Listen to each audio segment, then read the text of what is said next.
কফিটা নিয়ে আমি একটু বারান্দায় চলে এলাম। খেতে খেতে কত ধুয়ে পরিষ্কার করে ফ্রিজে রাখা ছিল, তো সেটা বার করে নিয়েছি। ডেইলি লাইফের আরও একটি ব্লগে সকলকে স্বাগত। তো এখন বাজছে সকাল 10:35। তো ব্লগটা আমি এখন থেকেই শুরু করছি।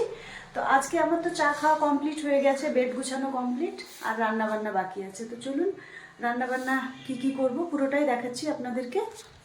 মাংস করেই নিয়েছি, আর তার সঙ্গে যা যা লাগবে পুরোটাই নিয়ে নিয়েছি। আর এদিকে বেগুন টমেটো সিমের একটা রেসিপি হবে। তো চলুন ঝটঝট করে রান্না বান্না করে নিই। বাসনও অল্প কয়েকটা পড়ে আছে, আর কিছু ধুয়ে নিয়েছি। এটা আপনাদেরকে দেখিয়ে দিই। এই যে এখন বাজছে 10:35, আর আমার বেড গুছানো একদম কমপ্লিট হয়ে গেছে। তো এখনও ঘরটর মোছা হয়নি, ঘরটর মুছবো, তারপরে কার্পেটগুলো পেতে নেব। এই যে ডাইনিংয়ের অবস্থা। তো চলুন ঝটঝট করে আগে রান্না করি। তো পেঁয়াজটা আমি নেড়ে নিই, গোল্ডেন ব্রাউন হওয়া পর্যন্ত একদম কেটে ধুয়ে পরিষ্কার করে ফ্রিজে রাখা ছিল, তো সেটা বার করে নিয়েছি। পেঁয়াজগুলো ভাজা হয়ে এসছে, আমি একদম ডাকটা দিয়ে দিলাম। টমেটো কেটে রাখা দিয়ে দিলাম, তার সঙ্গে দিব আমি স্বাদ অনুযায়ী লবণ। এবার দিয়ে দেব ঝালের গুঁড়ো পরিমাণ মতো, দেব হলুদ গুঁড়ো, ধনে গুঁড়ো দিয়ে খুব ভালোভাবে নাড়াচাড়া করে নেব।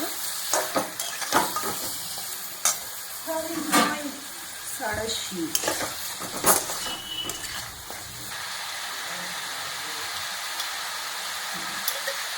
সব কিছু দাম, এটাকে আবার ভালোভাবে নাড়াচাড়া করতে হবে। মাংস একদিকে কষা হচ্ছে, আর আমি এই যে কেটে রাখা চারটি আলু দিয়ে দিলাম। আলু দিলাম জীবন আলু রাখা দিয়ে এবার আমি একদম ঢাকনা বন্ধ করে দেবো। ছুটে ছুটে ছুটে ছুটে বেড়াতে দিচ্ছি।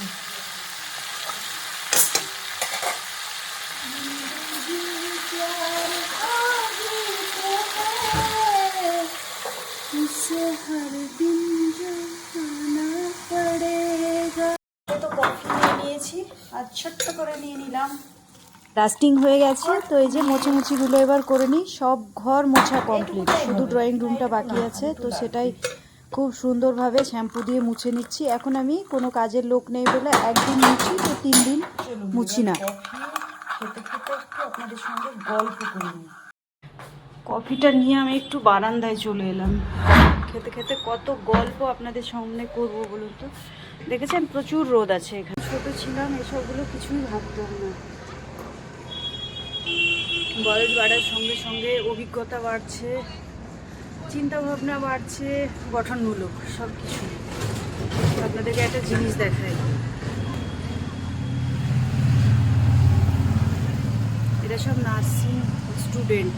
তো আমাদের বাড়ির সামনে এই যে হেলথ সেন্টার আছে, ওখানে এরা প্র্যাকটিস করতে আছে। প্রত্যেকের বাড়ি বাড়ি হবে। দিকে এই যে হাঁসের মাংস কষানো শুরু হয়েছে। আমি কিন্তু কোনো রকম জল দিইনি, এখান থেকেই তেল ছেড়েছি। একটু লবণটা চেক করে এবার জল ঢেলে দেবো। ব্লগটা ভালো লাগলে অবশ্যই চ্যানেলটা সাবস্ক্রাইব করবেন, পাশে থাকবেন, আমাকে অনেক অনেক করে সাপোর্ট করবেন। দেখা হচ্ছে নেক্সট আবার ব্লগে। প্রত্যেকেই ভালো থাকবেন, সুস্থ থাকবেন। আজকের মতো 25 মিনিট মতো রেখে দিলে হয়ে যাবে, একদম পারফেক্ট।